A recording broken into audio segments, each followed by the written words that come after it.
तो हमारा नेक्स्ट यहाँ पे जो टॉपिक है वो है हमारा राष्ट्रीय अखंडता, जिसको हम एक चीज के नाम से और जानते हैं, इंग्लिश में हम इसको बोलते हैं नेशनल इंटीग्रेशन। नेशनल इंटीग्रेशन क्या होता है? नेशनल इंटीग्रेशन, नेशनल इंटीग्रेशन यानी कि राष्ट्रीय अखंडता।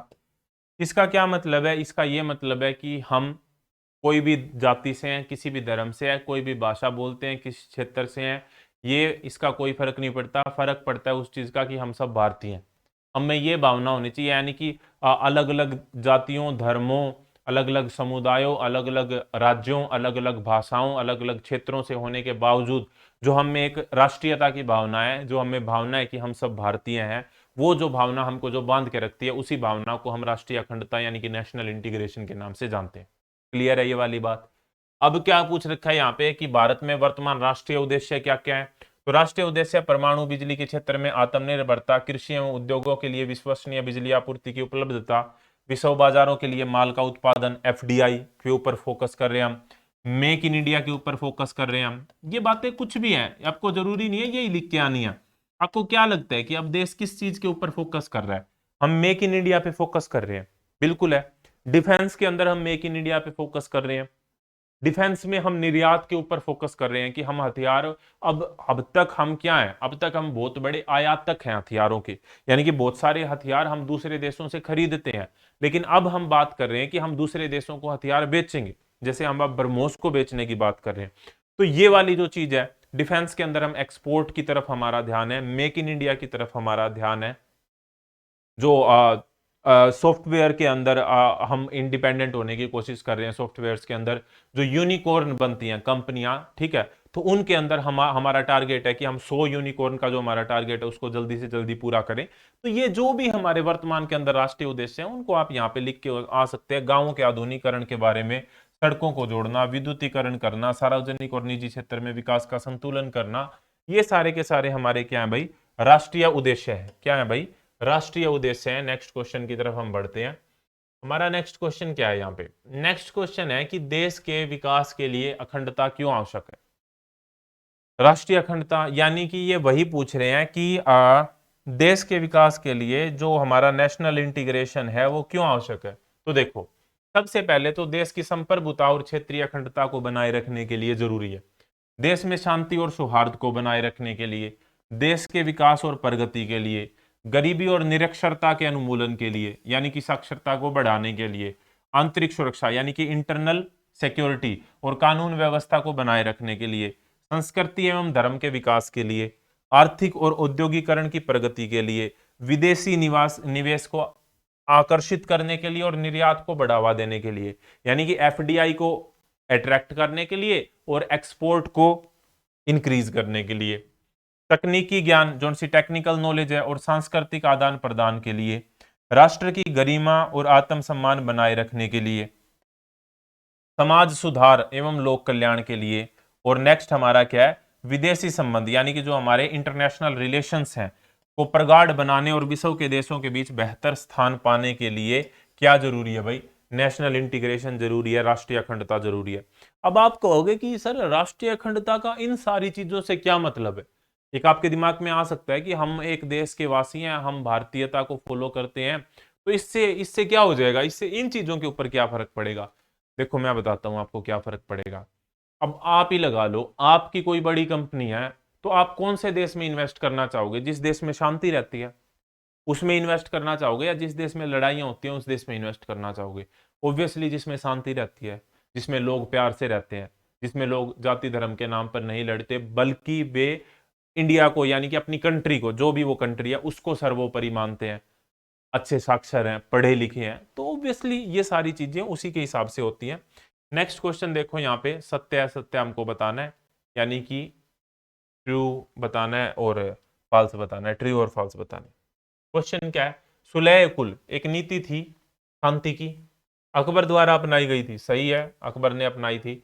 नए देवताओं का प्रभाव और पूजा अर्चना के नए तरीके द्रविड़ों द्वारा भारत में लाए गए थे। असत्य है ये बात। अंग्रेजों ने भारत में फूट डालो माल बनाओ, फूट डालो माल बनाओ नहीं, फूट डालो राज करो की नीति अपनाई थी, तो इसीलिए ये भी गलत होगी हमारी। यीशु मसीह का जन्म 4 ईसा पूर्व हुआ था, ये गलत है। गौतम बुद्ध भारतीय राजा शुद्धोधन के पुत्र थे, ये सही है। ठीक है, तो ये सही गलत आपको बताने होते हैं। सही रहा। नेक्स्ट है यहाँ पे कि युवा किन किन सामाजिक बुराइयों के लिए नहीं बोलकर व्यक्तिगत स्तर पर राष्ट्र निर्माण में सहयोग दे सकता है। तो देखो, युवा कहे कि भाई मेरे को नशीली दवाइयों का प्रयोग नहीं करना, राष्ट्र निर्माण में अपने आप सहयोग हो जाएगा। ठीक है, एक यहाँ पे ना एक फिलोसफी काम करती है, एक तरीका काम करता है। बचपन में आपने सुना होगा, टीचर्स कहते थे कि तुम खुद चुप हो जाओ, पूरी क्लास अपने आप चुप हो जाएगी। तुम खुद चुप हो जाओ, पूरी क्लास अपने आप चुप हो जाएगी। इसका मतलब यही है कि अगर हम, हर एक व्यक्ति अपने आप को अच्छा बनाने लगेगा, अपने आप पे काम करेगा, अपनी तरक्की पे काम करेगा, पढ़ाई लिखाई पे काम करेगा, शरीर के ऊपर काम करेगा, प्यार से रहेगा अपने परिवार के साथ, तो पूरा देश अपने आप ही अच्छा हो जाएगा।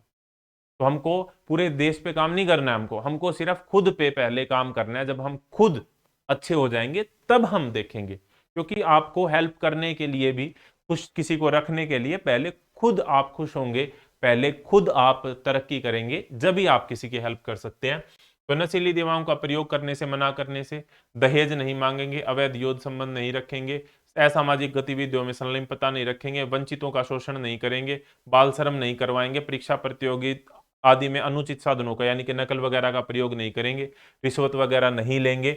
इससे क्या होगा, देश अपने आप ही अच्छा हो जाएगा।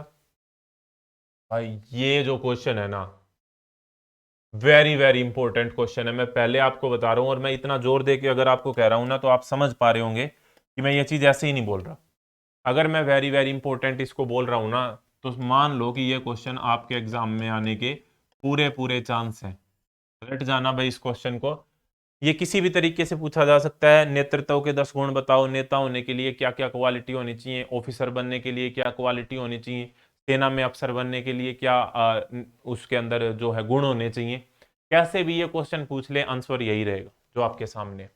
सजगता होनी चाहिए, वो सजग होना चाहिए, उसका व्यवहार अच्छा होना चाहिए, उसके अंदर करेज यानी कि साहस होना चाहिए, निर्णायकता यानी कि डिसीजन मेकिंग एबिलिटी, निर्णय लेने की क्षमता होनी चाहिए, विश्वसनीयता यानी कि क्रेडिबिलिटी होनी चाहिए, सहनशीलता, सहन कर सके चीजों को, पहल करना यानी कि इनिशिएटिव लेने की एबिलिटी होनी चाहिए, इनिशिएटिव लेने की, ईमानदारी, क्रेडिबिलिटी अगेन, विवेकशीलता होनी चाहिए, न्यायप्रियता, न्याय करने वाला हो भाई, ज्ञानोन्मुख मतलब क्या, नॉलेज गेन करने वाला हो हमेशा।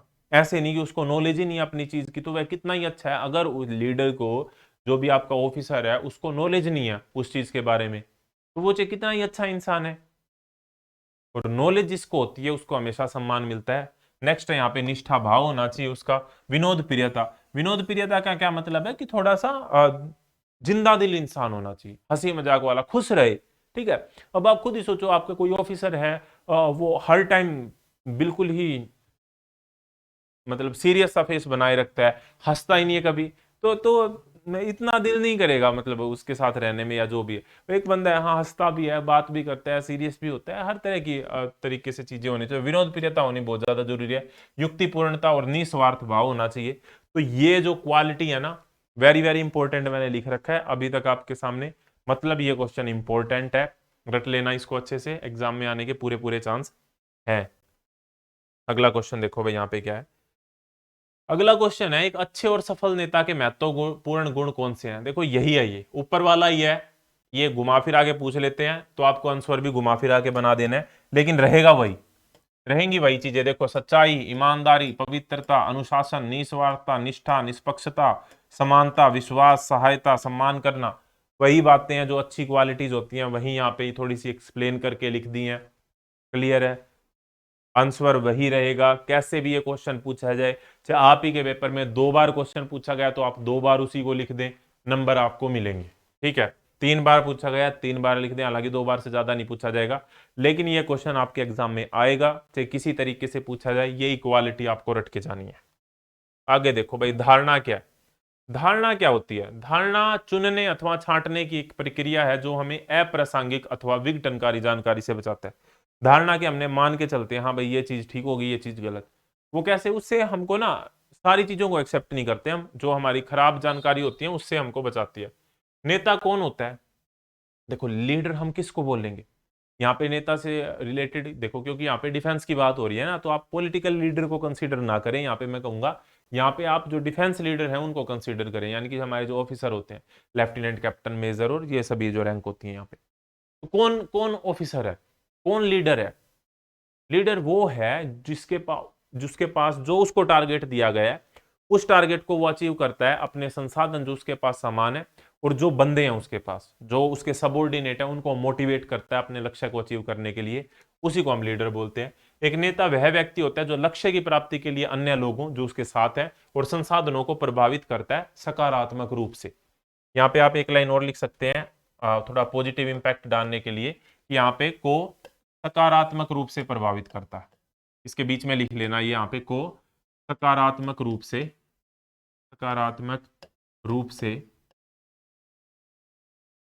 प्रभावित कर सकता है, उसी को हम लीडर बोलते हैं। नेक्स्ट है यहाँ पे लीडर कितने प्रकार के होते हैं, तो लीडर 3 प्रकार के होते हैं। लीडरशिप पूछी जाए तो भी 3 प्रकार की होती है। कौन? यही होती है। तो लीडर 3 प्रकार के कौन कौन से? एक तो जन्मजात नेता, यानी कि वे तो पैदा ही नेता हुए हैं, उनमें पैदा होते ही लीडरशिप की क्वालिटीज थी। एक होते हैं प्रशिक्षित नेता, यानी कि उनको सिखाया गया है, लीडरशिप की क्वालिटीज उनको सिखाई गई है। और तीसरा होता है अंगीकृत नेता या फिर मान लिए गए नेता। मान लिए गए भाई, राजा का बेटा राजा है, अब उसमें क्वालिटी है या नहीं है कोई फर्क नहीं पड़ता, मान लिया हमने यही है भाई नेता। तो ये 3 तरह के नेता होते हैं। नेक्स्ट है हमारा कर्तव्य, ड्यूटी। क्या डेफिनेशन है? कर्तव्य को नैतिक अथवा विधिक दायित्व को और एक बाध्यकारी शक्ति के रूप में परिभाषित किया जा सकता है, जो अपने वरिष्ठ जनों, सहयोगियों, अधीनस्थ होते हैं, मतलब सबऑर्डिनेट, जो हमारे अंडर काम करते हैं, ठीक है, सबऑर्डिनेट के प्रति उचित एवं उत्तम व्यवहार करने को प्रेरित करता है, उसको हम ड्यूटी बोलते हैं, उसको हम कर्तव्य बोलते हैं। अब ये नैतिक रूप से भी हो सकता है या फिर विधिक मतलब कानूनी रूप से, या तो ये लीगली बाइंडिंग हो या फिर मोरली बाइंडिंग हो। ठीक है, नेक्स्ट देखो भाई, एक अच्छे नागरिक के क्या क्या कर्तव्य होते हैं। तो कर्तव्य आपको पता है, नागरिक के कर्तव्य जो है बाद में ऐड किए गए थे हमारे कॉन्स्टिट्यूशन के अंदर, यूएसएसआर से हमने अडॉप्ट किए थे। अगर बात की जाए फंडामेंटल राइट्स की, फंडामेंटल राइट्स यानी कि मौलिक अधिकार, वो तो हमने लिए थे अमेरिका से, यूएसए से। लेकिन अगर हम बात करें फंडामेंटल ड्यूटीज की, यानी कि कर्तव्य, तो वो हमने लिए थे देन यूएसएसआर। अब हम रसिया बोल देते हैं, जिसको रूस बोल देते हैं। पहले वो यूएसएसआर था, 1991 से पहले, टूटने से पहले यूएसएसआर था। तो वहां से हमने मौलिक कर्तव्य लिए थे। ठीक है, बाद में ऐड करे थे हमने कॉन्स्टिट्यूशनल अमेंडमेंट करके। तो ये बात आपको पता होनी चाहिए। फंडामेंटल राइट यानी कि जो हमारे मौलिक अधिकार है वो हमने अमेरिका से लिए, मौलिक कर्तव्य जो है वो हमने यूएसएसआर से लिया। तो एक अच्छे नागरिक के क्या कर्तव्य होते हैं? एक अच्छे नागरिक के मुख्य कर्तव्य होते हैं, निम्नलिखित है। देश के प्रति निष्ठावान होना, सभी नियमों का पालन करना, देशभक्त होना और देश की स्वतंत्रता कायम रखना, निस्वार्थ सेवा भाव होना चाहिए, कर्तव्य की भावना रखना और सरकारी संपत्ति की देखभाल और रक्षा करना, चरित्र उच्च रखना और अपने अधिकारों के साथ साथ अन्य नागरिकों के अधिकारों का भी सम्मान करना। ये क्या होते हैं? एक अच्छे नागरिक के कर्तव्य होते हैं। बहुत ही इंपॉर्टेंट और बहुत ही जबरदस्त क्वेश्चन। नेक्स्ट हमारा ये है कि आपदा क्या होती है।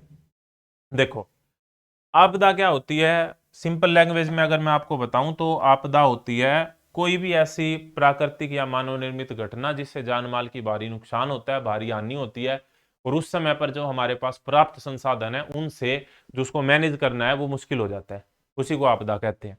आपदाएं 2 प्रकार की होती हैं, एक प्राकृतिक होती है, एक मानव निर्मित होती है। प्राकृतिक यानी कि नेचुरल, मानव निर्मित यानी कि मैन मेड।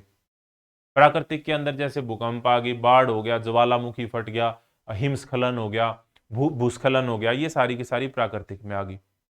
मानव निर्मित के अंदर जैसे अब भोपाल गैस त्रासदी, कहीं पे कोई गैस लीक होगी, ठीक है, चेरनोबिल डिजास्टर हो गया, न्यूक्लियर पावर प्लांट के अंदर कोई डिजास्टर हो गया, युद्ध हो गया, कहीं पे कोई मिसाइल गिर गई, एक्सीडेंट हो गए, ये सारे के सारे मानव निर्मित में आते हैं। तो आपदा से तात्पर्य किसी भी प्राकृतिक अथवा मानव रचित दुर्घटना से है जो किसी क्षेत्र में अपार दुख दर्द उत्पन्न कर देती है और जिससे निपटने के लिए स्थानीय संसाधन पर्याप्त नहीं होते। बाढ़, सुनामी, भूकंप आदि इस प्रकार की आपदाएं होती हैं। प्राकृतिक आपदाओं के विषय में संक्षेप में लिखें तो प्राकृतिक आपदाएं प्राय 3 प्रकार की होती हैं। आपदाएं पूछी जाए तो 2 प्रकार की होती है, प्राकृतिक और मानव निर्मित। प्राकृतिक में पूछा जाए तो ये 3 प्रकार की हैं कि वायु संबंधी हो सकती हैं, वायु संबंधी, जल संबंधी और भूमि संबंधी। वायु संबंधी में तूफान, चक्रवात वगैरह, जल संबंधी में बाढ़, अकाल, बादल फटना वगैरह, और भूमि संबंधी में भूकंप, हिमस्खलन, भूस्खलन, ज्वालामुखी फटना इत्यादि। मानव निर्मित की अगर हम बात करें तो मानव निर्मित ये विभिन्न प्रकार की होती है। मानव निर्मित यानी कि इंसानों द्वारा जो की जाती हैं वे आपदाओं की यहाँ पे बात हो रही है। तो इंसानों द्वारा जो आपदाएं की जाती हैं वो हमारी यातायात दुर्घटना यानी कि रोड एक्सीडेंट वगैरह हो गए, या फिर वायुयान जलयान एक्सीडेंट हो गया। औद्योगिक दुर्घटनाएं, कहीं पे गैस रिसाव हो गया, विस्फोट हो गया, तोड़फोड़ होगी। आग लगाना, भवनों आदि में आग लगा दी जोगी वस्तुओं, वनों की आग, वनों में अगर कोई मानवीय कारणों से अगर आग लग जाती है तो, वनों में वैसे नेचुरली प्राकृतिक रूप से भी आग लगती है, लेकिन अगर मानवीय कारणों से लग रही है तो उसको हम मानव निर्मित के अंदर लेंगे। प्रदूषण यानी कि पोल्यूशन जो होता है, आतंकवादी गतिविधियां, मानव पारिस्थितिकी संबंधी प्रदूषण हमने ज्यादा बढ़ा दिया, अब उससे जो नुकसान हो रहे हैं, या फिर युद्ध संबंधी, पारंपरिक रासायनिक एवं परमाणु युद्ध। युद्ध कई प्रकार के होते हैं, नेचुरल वारफेयर हो गया, न्यूक्लियर वारफेयर हो गया, बायोलॉजिकल वारफेयर हो गया, कोल्ड वारफेयर हो गया आजकल तो। इसके अलावा जो आदान प्रदान के लिए होता है हमारा, बहुत तरह के वारफेयर आजकल हो चुके हैं। तो नेक्स्ट देखो यहाँ पे information warfare, next generation warfare.